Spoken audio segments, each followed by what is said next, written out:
Hi, and welcome to the Blueprint Roundtable. I'm your host, Matt Lewis, joined by Chrissy Manzano. Happy birthday, by the way, and Chuck Brotman. The Blueprint Roundtable is an ongoing series with our team and occasional guests, and in each session, we ask the team a simple question related to trends in recruiting, talent, and go-to-market for discussion and debate. This week's question, and Chrissy, we'll start with you. Do you still need to give a 2 weeks notice? Well, first up, I want to say that's the nicest intro you've ever given me. You're welcome. So definitely I'm glad this is recorded. But to answer your question, yes, I do. So I know that this is something that's really popular. I think we saw it on TikTok and from some big, radio shows and whatnot. And they're like, there's this trend where candidates supposedly are not giving a 2 week notice because companies don't give them a 2 week notice when they fire them or let them go. And so I think taking a step backwards, do I think it is okay how corporate America often treats their employees, right? When it comes to how they make decisions to let people go or lay them off even right now. No, I don't. I don't think they handle that well. I think they're very, how they do that, which I know is not the question, but you'll see my point. Do I think that makes it okay or right for an employee to handle themselves with the same way? No. I think look, at the end of the day, look long term, look short term. If you quit that day and leave, you're burning a bridge. And it doesn't, even with people that, people that you're friends with at work, even if there's nothing wrong with what's going on with them, like maybe you have an issue with your manager or the company as a whole, Yep. they are going to go, I'm not referring that person, right? I hate that you went through that at our company. Maybe the company is the worst company in the world, right?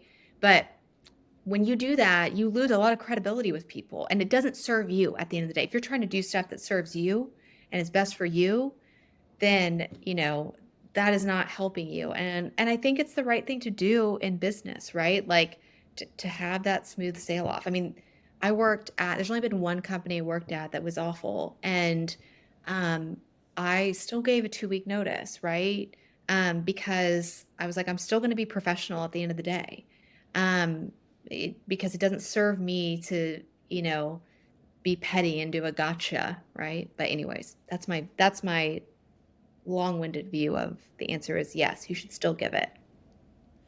I don't have too much to add. I think we're in full agreement here. I think at a certain level, you're spot on. It's not gonna do you the good you might think, and oftentimes decisions like that are based on emotion or an inability to manage timelines associated with a new opportunity. So as an example, if you feel the need to potentially give less than 2 weeks notice because another company that you're talking to wants you to start ASAP, instead of focusing on, sort of giving no notice, what you should be doing is using the other company's urgency to get them to move faster to go to offer so that you can stay respectful of your other company and giving 2 weeks and accelerate the timeline as needed. So I'm sure there are some scenarios where this might be helpful, but as you said, it's going to often burn bridges.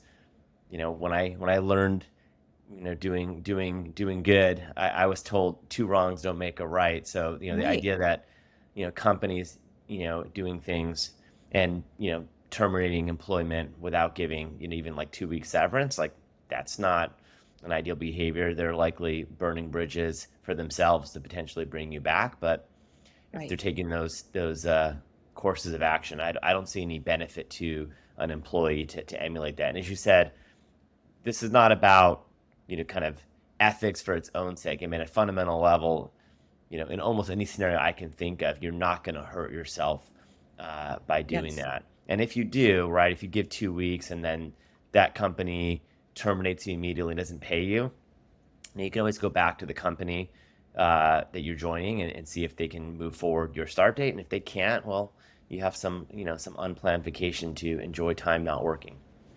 I Yeah, think it's as simple as that, right? Yeah, totally. Go ahead, Matt. I was just going to say, I think, sometimes topics like this go viral because it's unique and it's new and it is, you know, um, hit corporate America, especially with all the layoffs, like with everything we're seeing in Google Right. today. I feel that the majority of our listeners are probably at a stage of their career or within an industry in their career where it's not as acceptable as it is if you're in, verticals outside of tech, right? You don't really see a 0-day notice in tech. And if you do, it's typically somebody, this is their first or second job and they've got pressure to start another job, or they're Right. very mad at their direct manager. I've seen that a couple of times, but for the most part, I would say 99% of the people I've spoken to in the last 2.5 years doing this would not be comfortable giving a 0-day notice. And it's just not something that I see frequently. Right. Yeah. Yeah. Look, you want to call out corporate America and challenge hiring and firing practices that are unethical. We talk about that a lot here. I think one of our first roundtables discussed the issues with back channeling candidates, which at least I think all of us were on record as saying is unethical, and it's still a very common practice, right? So Yeah. I'm not saying none of us are saying the candidates need to simply accommodate companies because they have power in the market today, but it's really about trying to be consistent in your own behaviors, and really thinking through like how you can leverage scenarios like this to get what you need versus setting yourself back, right? Right.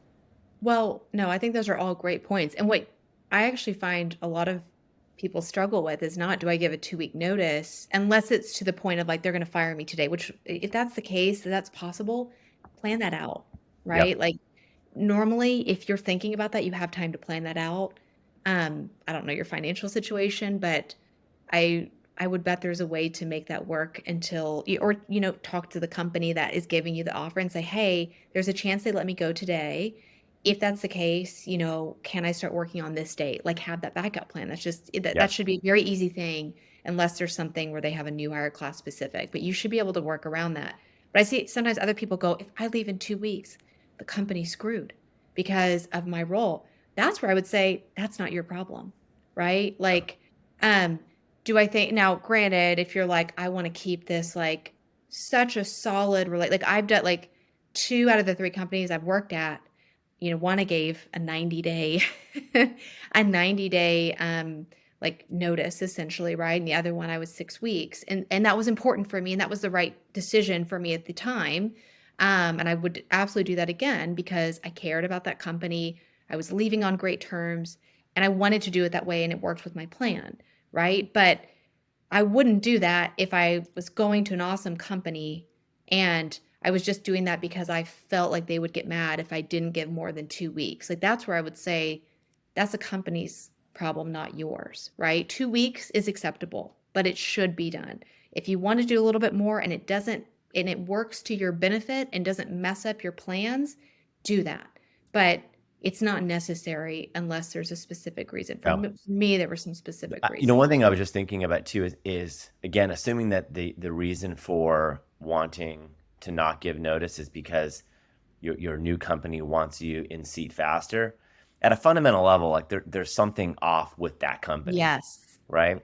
Either they're not thoughtfully planning their onboarding classes, or they can't adhere to timelines that that would allow for the time you need to give notice, right? So, or they're all over the place, right? So again, I know there are edge cases.